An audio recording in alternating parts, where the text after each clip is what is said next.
नाज़रीन, वफाकी हुकूमत आज 27वीं आईनी तरमीम के हवाले से एक और मरहला तय करने में कामयाब हो गई है और सेनेट के बाद कौमी असम्बली से भी इस तरमीम की तमाम 59 शिकें मंजूर हो गई हैं।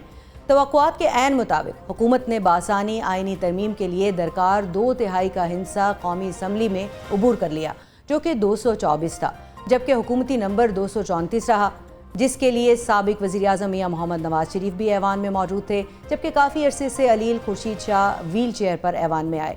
दूसरी जानिब इस तरमीम की मुखालिफत में 4 वोट डाले गए, जो कि JUI अरकान की जानिब से कास्ट किए गए, जबकि PTI ने कार्रवाई का बायकॉट किया। आज होने वाली कार्रवाई की अहम तरीन बात यह थी कि सेनेट से मंजूर होने वाले 27वीं आईनी तरमीम के मुसवदे में 8 मजीद तरमीम शामिल की गई हैं, जिनमें संगीन गद्दारी से मुतालिक आर्टिकल 6 में आईनी अदालत के लफ्ज़ का इजाफा कर दिया गया है, जिसके बाद अब इस मामले पर समाअत का इख्तियार आईनी अदालत को भी हासिल हो गया है।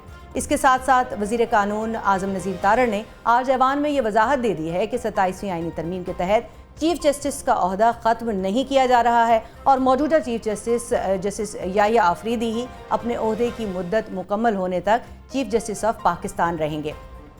जबकि इनकी रिटायरमेंट के बाद क्या होगा? इनकी रिटायरमेंट के बाद सुप्रीम कोर्ट और आईनी अदालत के जजेस में से सबसे सीनियर जज को चीफ जस्टिस ऑफ पाकिस्तान तैनात किया जाएगा। कौमी असम्बली से मंजूर होने वाले मुसवदे के मुताबिक 27वीं आईनी तरमीम को किसी भी किस्म की अदालती कार्रवाई से इस्तिस्ना भी दे दिया गया है। आज ऐवान की कार्रवाई के दौरान PTI की जानिब से नामजद किए गए अपोजिशन लीडर महमूद खान अचकज़ई ने 27वीं आईनी तरमीम का मुसवदा ये कहकर फाड़ दिया कि मौजूदा पार्लियामेंट फॉर्म 47 की पैदावार है और ये कैसे आईनी तरमीम कर सकती है। वज़ीर आज़म शहबाज शरीफ ने भी तरमीम की मंजूरी के बाद ऐवान से तफसीली खिताब किया है, जिसमें उन्होंने आईनी अदालत के क़याम को मिसाक जमहूरियत का उरूज करार दिया है और साथ ही चीफ जस्टिस याह्या आफरीदी का खुसूसी शुक्रिया भी अदा किया है। वज़ीर आज़म ने अपने खिताब में ये वाज़े भी कर दिया है कि NFC अवार्ड और 18वीं तरमीम में मुशावरत के बगैर कोई तब्दीली नहीं की जाएगी। 27वीं आईनी तरमीम के तहत आईनी अदालत के क़याम, जजेस की ट्रांसफ़र और दीगर तब्दीलियों के कानूनी और आईनी असरात क्या होंगे, इस हवाले से गुफ्तगू करने के लिए हमारे साथ मौजूद हैं सुप्रीम कोर्ट बार एसोसिएशन के साबिक़ सदर और member Pakistan bar council barrister Abid Zubairi साहब, और हमारे दूसरे मेहमान हैं Islamabad high court bar association के सदर वाजिद गिलानी साहब। अस्सलामु अलैकुम, आप दोनों मेहमानों को खुशामदीद। आबिद ज़ुबैरी साहब, पहले आपकी तरफ आना चाहूँगी। ये बताइएगा कि अब 27वीं आईनी तरमीम की मंजूरी के बाद आईनी अदालत के क़याम को, इसकी वर्किंग को, इसके मैकेनिज्म को आप कैसे देख रहे हैं? बिस्मिल्लाहिर्रहमानिर्रहीम। देखिए, मैं तो समझता हूँ कि ये बड़ी आइन के साथ खिलवाड़ हुई है और बड़ी ज़्यादती हुई है। आपने एक आइन के सुतून सुप्रीम कोर्ट को ख़त्म कर दिया क्योंकि कॉन्स्टिट्यूशनल कोर्ट था। उसकी सारी पावर्स आपने लेके बेसिकली उसको एक मातहत अदालत बना दिया। उसके ऊपर एक कॉन्स्टिट्यूशनल कोर्ट को आप बना दिया, आपने फेडरल कॉन्स्टिट्यूशनल कोर्ट। उसके जो हुक्मनामे होंगे या फैसले होंगे वो सारे बाइंडिंग होंगे सुप्रीम कोर्ट और बाकी सारी अदालतों पे। तो देखिए, सुप्रीम कोर्ट की अब क्या हैसियत रह जाएगी। और आज देखिए, एक पर्सन स्पेसिफिक अमेंडमेंट भी करने जा रहे हैं, क्योंकि अभी ये चीफ जस्टिस ऑफ पाकिस्तान थे, अमेंडमेंट तो chief justice of supreme court था। अब एक पर्सन स्पेसिफिक अमेंडमेंट की जा रही है कि जो present chief justice of Pakistan है, वो जब तक वो चीफ जस्टिस ऑफ पाकिस्तान रहेंगे उनको चीफ जस्टिस ऑफ पाकिस्तान कहलाया जाएगा। उसके बाद वो जो ओहदा होगा वो चीफ जस्टिस सुप्रीम कोर्ट हो जाएगा। और देखिए, हमारे एक आइन का सुतून था। आपने इस अदालत को सुप्रीम कोर्ट, जिस तरह से हमारा जो पूरे 75 साल या उससे पहले भी चले जाएं फेडरल कोर्ट था, उसका पूरा सिस्टम आपने रैप अप कर दिया। मैं समझता हूँ ये एक कू हो गया है, मतलब एक कू कर दिया गया है सुप्रीम कोर्ट के ख़िलाफ़। सुप्रीम कोर्ट जिस तरह हमें और आप जानते हैं वो ख़त्म हो गया, उसका इख्तिताम हो गया। और आबिद ज़ुबैरी साहब, थोड़ी सी वजाहत यहाँ कीजिएगा।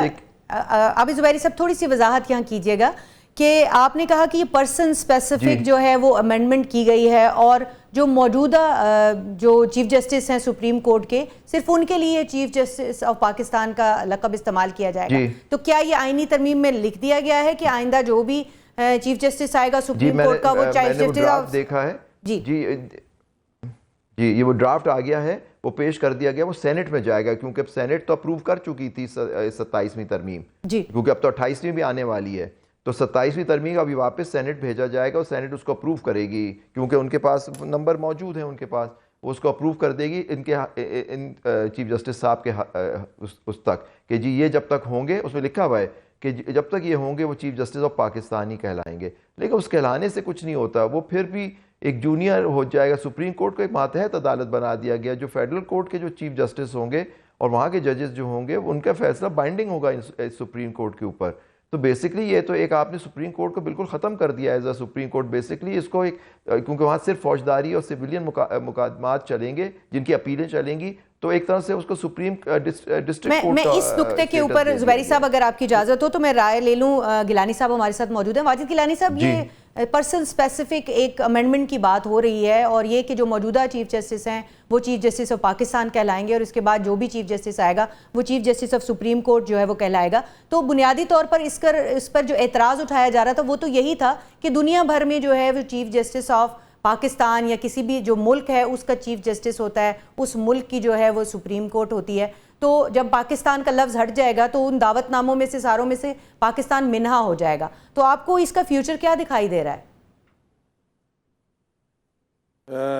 बिस्मिल्लाहिर्रहमानिर्रहीम। आबद ज़ुबैरी साहब को भी मेरा बहुत बहुत सलाम, बड़े सीनियर लॉयर हैं और आपको सलाम जो आजिज़ भाई। जो राय है वो बड़ी माहिराना राय है और हम इनसे इस्तिफादा लेते रहते हैं।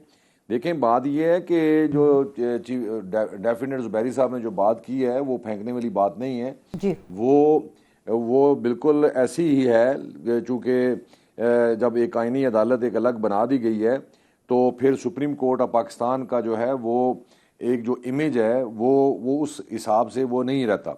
लेकिन जो जब असम्बली ने, देखें असम्बली ने ये बिल पास किया है 27वीं तरमीम के हवाले से और उन्होंने इस आईनी अदालत को एक अलग अदालत बना दी और उसका दर्जा जो है वो सुप्रीम कोर्ट से अबव बना दिया गया। उसके चीफ जस्टिस जो है ना वो बना दिए गए और फिर चीफ जस्टिस भी अपना उसके तमाम के तमाम जो फैसले हैं वो जो है वो बाइंडिंग होंगे, उनके खिलाफ आप सुप्रीम कोर्ट में नहीं जा सकते हैं। तो डेफिनेट ये है कि ये आईनी अदालत उससे सुपीरियर हो गई है, ठीक है। तो वैसे तो जैसे सुप्रीम कोर्ट पहले काम कर रही थी उसी को वैसे ही करना चाहिए था, लेकिन चूंकि उन्होंने आईनी एक बेंच बनाया और आईनी बेंच अपनी जगह पे काम कर रहा था।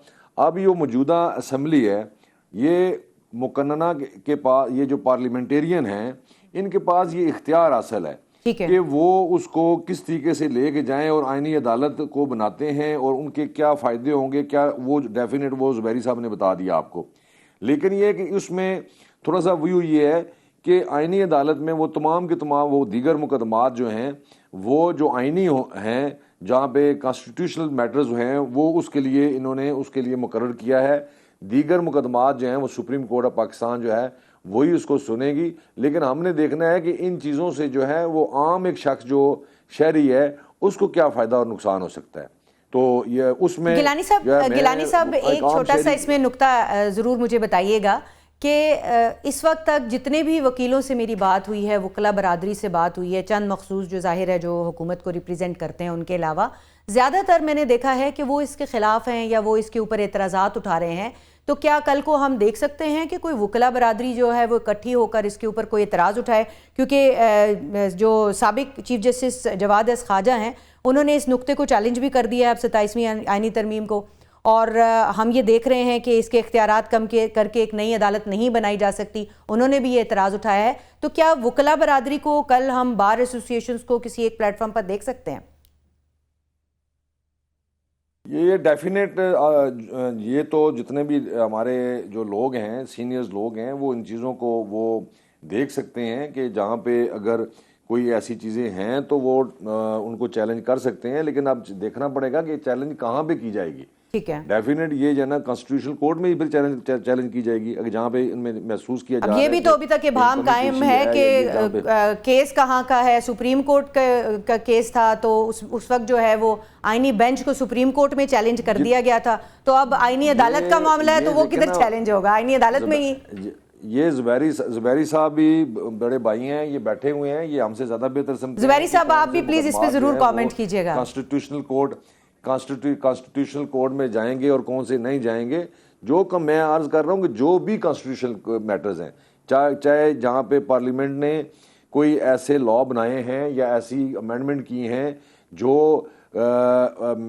पाकिस्तान के मफाद में नहीं है, या आवाम की मफाद में नहीं है तो डेफिनेट वो आइनी कोर्ट के ही अंदर जाएंगे जो मौजूदा सूरत हाल है। ठीक है जुबैरी साहब, एक तो इसके ऊपर कमेंट कीजिएगा और साथ में ये भी बताइएगा कि ये भी इत्तलात सामने आ रही हैं कि जो 27वीं आईनी तरमीम है उसको अदालती कार्रवाई से इस्तिस्ना दे दिया गया है। तो क्या ऐसी कानून साजी की जा सकती है? जैसे पहले हम एक चीज़ के ऊपर जो है वो बहुत ज़्यादा इस वक्त एतराज़ उठ रहा है कि आप बिल्कुल ही जो तमाम जो आईनी ओहदे हैं उनको इस्तिस्ना दे दें, उसके बाद अब ये जो 27वीं आईनी तरमीम को इस्तिस्ना दे दिया गया है, अब ये कहीं चैलेंज नहीं हो सकती। तो क्या ये ठीक बात है इस तरह की कानून साजी? नहीं, इस तरह से नहीं होता। ये देखिए, इस पहले तो बात वाजिद भाई ने जो बात की मैं उससे मुत्तफिक हूँ। देखिए वो जो इशू है कि आपने बेसिक स्ट्रक्चर, हमारा जो आइन है 3 सुतूनों पे खड़ा हुआ है। आपने उसमें एक सुतून को बिल्कुल फारिग कर दिया, सुप्रीम कोर्ट एक आइनी अदालत बना दी गई। तो आपने बेसिक स्ट्रक्चर जो था, जो हमारे कॉन्स्टिट्यूशन का बेसिक जो चीज़ें होती हैं, जो सेलियंट फीचर्स होते हैं, उसको आपने ख़त्म कर दिया कि सुप्रीम कोर्ट ऑफ पाकिस्तान को फना कर दिया आपने, वो ख़त्म हो गया, एक मातहत अदालत बन गई। तो ये सब, इससे ज़्यादा क्या होगा? जो पिछले ज़माने में जब मार्शल लॉ वगैरह लगा करते थे तो हुकूमतों का खात्मा हो जाता था, पार्लियामान का खात्मा हो जाता था। लेकिन इस दफ़ा पार्लियामान ने और हुकूमत ने सुप्रीम कोर्ट का खात्मा कर दिया है।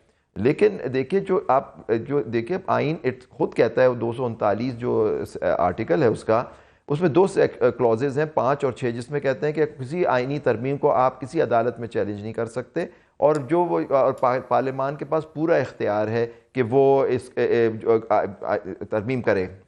लेकिन उसका इंटरप्रिटेशन जो हमारा मरहूम सुप्रीम कोर्ट था उसके फैसले मौजूद हैं, तो उन्होंने उस पर कहा था कि आप कोई भी आइनी तरमीम को आइनी चैलेंज कर सकते हैं अगर आप वो आइनी तरमीम जो है बेसिक स्ट्रक्चर जो होता है कॉन्स्टिट्यूशन की, जो बुनियाद होती है, उसके मुखालिफ हो। तो इस डिस्पाइट द फैक्ट कि कॉन्स्टिट्यूशन में लिखा हुआ है कि उसको चैलेंज नहीं किया जा सकता, तो कॉन्स्टिट्यूशन अमेंडमेंट चैलेंज होते हैं। याद होगा आपको 21वीं और 23वीं तरमीम, जब ऐसा कोई पहले प्रेसिडेंट है इस तरह का? मिलिट्री कोर्ट्स बने थे। जी, आप उसी तरफ आ गए, मैं यही पूछना चाह रही थी। हमेशा से आइनी तरामीम देखिए, 8वीं तरमीम भी चैलेंज हुई, मुख्तलिफ तरमीम, आखिरी दफ़ा जो चैलेंज हुई थी वो 21वीं और 2015 में 21वीं तरमीम हुई थी और 18वीं और 19 भी हुई थी। लेकिन 21वीं तरमीम होती जब 2 साल के लिए मिलिट्री कोर्ट्स बना दिए थे दहशत गर्दों के फैसलों के लिए।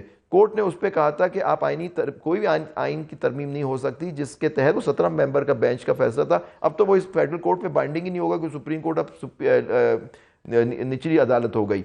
लेकिन उसमें था कि आप उसको चैलेंज कर सकते हैं अगर आप साबित कर सकें जो ये तरमीम आई वो आइन के बुनियादी ढांचे के खिलाफ है। उन्होंने कहा कि क्योंकि 2 साल के लिए तरमीम थी मिलिट्री कोर्ट से, क्योंकि मुल्क में दहशत गर्दी काफ़ी थी, तो इसलिए उन्होंने उसकी इजाज़त दी, पटिशन डिसमिस की। अक्सर ये फैसले 6 जजों ने उस वक्त भी उस आइन की तरमीम को रिजेक्ट किया।